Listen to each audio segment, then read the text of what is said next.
everyone, so today I'm going to be reviewing Kacey Musgraves' Deeper Well album, you know, with the deluxe songs and everything like that. Before I get into it, got my hair done by my cousin again. We got the cornrow, so shout out to my cousin, you know, got the Jordan Love jersey on, vibes are immaculate. The first track is going to be Cardinal, so I think that this is a really nice opener. I love the instrumentation, especially the guitars, chord progressions that are going on to there. There's just something that I really enjoy about the song. I think it's catchy, I think it's well written. I especially love the bridge on here as well, and yeah, definitely a great way to open up the album, get everybody's attention. A good vocal performance on here, so definitely got to be one of my favorites. Track 2 is Deeper Well, so I think that this has beautiful guitar in it, and it's a stunning piece basically about letting go of others and putting yourself first, and she even says this in the chorus essentially. So I'm saying goodbye to the people that I feel are real good at wasting my time. No regrets, baby. I just think that maybe you go your way and I'll go mine. It's been a real good time, but you got dark energy, something I can't unsee, and I've got to take care of myself. I found a deeper well. Something that is so fulfilling and wholesome to listen to in that way. So yeah, I really love this song, especially as a follow-up to Cardinal. About the song, she says, sometimes you reach a crossroads, winds change direction, what you once felt drawn to doesn't hold the same allure. You get blown off course, but eventually find your footing and forge for a new inspiration, new insight, and deeper love somewhere else. On to track 3, Too Good to Be True. And so basically it's just living up to the title, everything I've been through, and now that I found you, I'm hoping that you are not too good to be true, that you are as advertised. So pretty self-explanatory. I think that this is a really good song. I like the chorus. She said, please don't make me regret opening up that part of myself that I've been so scared to give again. Be good to me and I'll be good to you, but please don't be too good to be true. Track 4 is Moving Out, so she is just reminiscing kind of. It's a storytelling kind of moment, which I enjoy. I think it's decent. Track 5, Give or Take Her. I think that this is a good record. I liked it from songwriting perspective, music, all that stuff. Now on to track 6, Sway. So I just don't care for this record. I don't. Every time I listen to it, I feel myself kind of in the middle of it, more on the fence. And the last time I listened to it in preparation for this video, I kind of felt like, I don't really go for the song that much.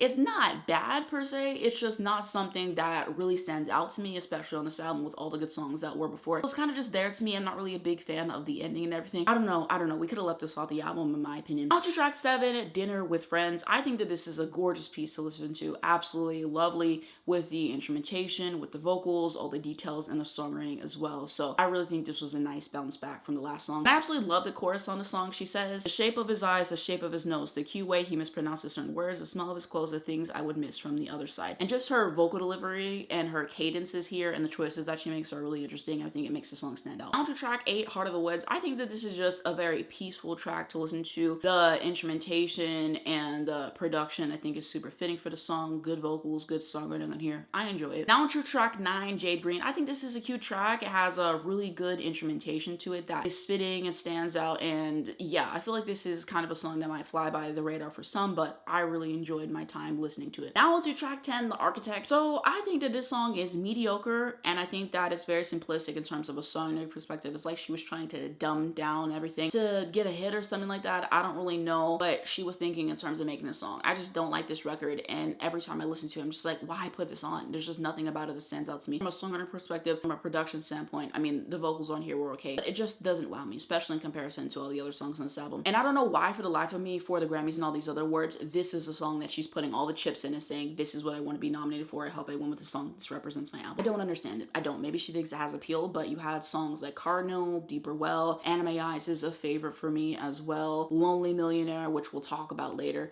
Those songs are very much more represented this album. This song just doesn't really hit on any cylinder for me. I don't like this record. I plain don't. I think it should have been on the album. I don't get the appeal, honestly. On to track 11, Lonely Millionaire, the song I was just talking about. This is my favorite song on the album. I love the soundscape on here, all the guitars and all those little intricate cool parts on there. So just fascinating in terms of the music. And I really like the lyrics on here, especially the chorus whenever she says, who wants to be a lonely millionaire, come home, ain't no one there that you can talk to in your king size bed. Be careful what you wish for. I see it all the time. The money and the diamonds and the things that shine can't buy you true happiness. Yeah. It's just wonderful. And then the vocal choices that she makes and just the guitar and just all those little things in the song I think just add up to a really great song. On to track 12, Heaven Is. This is a nice piece, a slower moment on the record, and I think for the time that we're getting this and the place on the track list, it's a good record, so I appreciate it for what it is in its place. Now on to track 13, Anime Eyes, the record I was just talking about. I think this is an excellent song. There's something that is just so dreamy and wonderful about it. I think a lot of it ties back to that chorus. I think it's just excellent. And the productions on here, the vocals vocals, everything on this song, it's just elite. It's just elite. I love this record. I really do. Now on to the deluxe songs. So first up, we have Nothing to Be Scared Of. I think it's decent. Doesn't really stand out to me. Now on to track 15, Ruthless. So it's alright. It's very much giving me Taylor Swift from Sheehan though. And I can't put my finger on which song it is, but very much giving me those vibes. And I'm a Taylor Swift fan, so it's not really a diss towards Taylor Swift. I want to make that clear. But yeah, this song, I don't know. It's just not really hitting for me. It's not really hitting for me. It's not a bad song. It's just kind of there on this album. Now on to track 16, Little Sister. I think that this is a really good song, and that is definitely a highlight out of all the bonus tracks. I liked her vocals on here, the production, especially the songwriting whenever she says, "We didn't always want to, but we shared. I know that we're so different, but who cares? She's always there beside me in the picture. She's the bigger person, my little sister." It's what a touching song to listen to. As someone who has a little sister myself, I can definitely relate. So I like this song a lot. Now on to track 17, Flower Child. It has this kind of tropical vibe with the guitars and stuff like that, which I enjoy. And I think it's a good record for what it is. Another one of the better deluxe tracks on this album. Track 18, Super Bloom featuring Leon Bridges. It was cute, not something that stands out to me, to be honest with you. Track 19, Perfection featuring Tiny Habits. I don't think I had a whole lot of feelings about the song because I wrote nothing down. So, you know, there's that. Track 20, Arm's Length. It was okay. Didn't really stand out to me. And track 21, Irish Goodbye.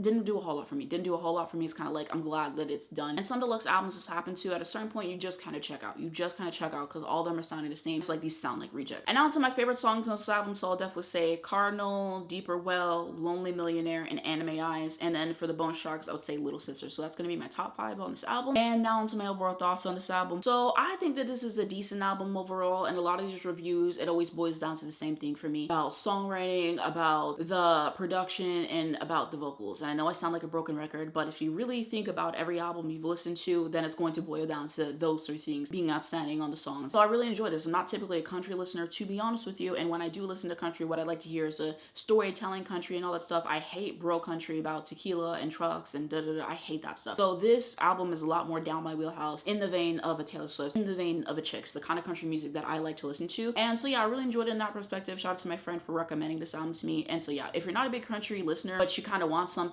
that is still going to be enjoyable to listen to and everything, that gives that outdoorsy, woodsy, nice country storytelling vibe, I think this is a good thing to listen to, and I think you should give it a listen. It's one of my favorite albums of this year for sure. And so, kind of like I was saying, love the instrumentation. I think it's dynamic and fitting for a lot of the songs. Also, the vocal deliveries and performances there, I think, are really good and soothing to listen to, as well as the songwriting on here. So I think that all 3 of those for this record, for the most part, hold up. And so, like I said, it's a big part for me. And so I think the original album honestly could have been cut down to 10 to 12 songs at most, honestly, probably more around 10, and I feel like we would have had a stronger body of work. Some of the songs just kind of feel like throwaways to me, to be honest, as I've already said. The deluxe songs, we probably only needed like 2 of the deluxe songs. And so yeah, at best, I think this album could have been condensed down to 14 songs and everything, but you know, overall, I really do enjoy it, and I just feel like most of the deluxe tracks weren't needed, but you know, got a lot of good mileage out of this album. So that's my review of it. Yeah, this is a review I've been meaning to do for a long time, just kept getting put off because I had other stuff to do, but this is just the perfect way to do it in the Jordan Love jersey, nonetheless, kind of matching that vibe and everything. So you already have that. The reason why I have 2 is because this one was too big when I bought it. Honestly, I tried to put it on for this video again. It just looked too comically big. So that's why I had 2. I wanted to get one that's smaller, but that's why I have 2. Got Patrick Mahomes behind me, and I also have Angel Reese back there. You'll hate Angel Reese too much for me. And yeah, that's going to be it for my review of this album. Let me know what you guys are thinking down below. Did you enjoy the album yourself? What were your favorite songs? Do you agree with me? Do you disagree with me? It's going to be on the end of the year list. Are you planning on listening to it? And all those things. I finally got around to Deluxe. So I feel like I might as well add Deluxe songs in this video. And yeah, it's going to be my take on it. And so thank you guys so much for watching this video. If you did enjoy it, you can give it a like below. Helps me out a lot into the algorithm. I really much appreciate it. You can subscribe if you'd like to see more videos like this. If you hit the bell, you get notification for when I post and not miss some brand new videos come out. And the first link down below in the description is going to be my second YouTube channel. I wanted to say thank you guys so much for 8,000 subscribers. That means a lot to supporting the channel and also this channel as well. It doesn't go unappreciated or unnoticed by me. Every like, every comment, every share, like all that stuff means a lot. What I do on my second channel is I like to talk about the current state of the music industry and also trending topics. So a recent video that I just made, I was talking about Taylor Swift and her oversaturation in the music industry. Is it a good thing? Is it a bad thing? And what do I think she should do next? You guys can check that out, and you know, just similar stuff to that. And I also like to talk about dance songs, one of my favorite shows of all time. So yeah, I like to talk about sports sometimes and other things, but yeah, I post every single day on my second channel and everything, and so I have not missed a day this year. I'm very proud of that, especially being into December. I feel like I'm in the home stretch and everything, so just trying to be consistent and get videos out there. If you want to see more of me and shorter form content, you guys can definitely check out the second channel. And I have my social media, so I'm active on on Twitter. I like to talk about pop culture, sports, all those things. So if you want to follow me on Twitter, I have 2 accounts, and both of those will be linked down below in the description. I also made a Blue Sky account. A lot of people are kind of going over there because Twitter and Elon, it's just a whole situation. So I have a Blue Sky account I'm trying to use, so guys can follow me on Blue Sky. I have Instagram, which will be linked below. I have TikTok, and TikTok is probably about to get banned. I hope they sell it because I built a following. I'd like to continue that. I have like 3 accounts on there. So I have my one where I post all my second channel content that goes on TikTok, and that is just Anastasia.Womack, my backup, Anastasia250_, where I just post like other stuff, whatever I want to post, mostly sports related, just whatever. And then on my Dance Moms account, Anastasia25_, so it should be linked below if you guys want to follow me on TikTok. I have a lot of fun on there. I also have my Spotify account. I just did my Spotify Wrapped video, so if you guys want to look at my playlist, it's active on my account now, or follow me, it's also there. Airbuds, if you want to see what I'm listening to in real time, you want to see my top artists of the week, the month, and just what I'm listening to in the current moment, you guys can follow me on there. Free Palestine, must educate ourselves in this situation. I have links down below if you want to learn more, donate to the cause if you want to check that out. And then also, fuck Trump. You guys know that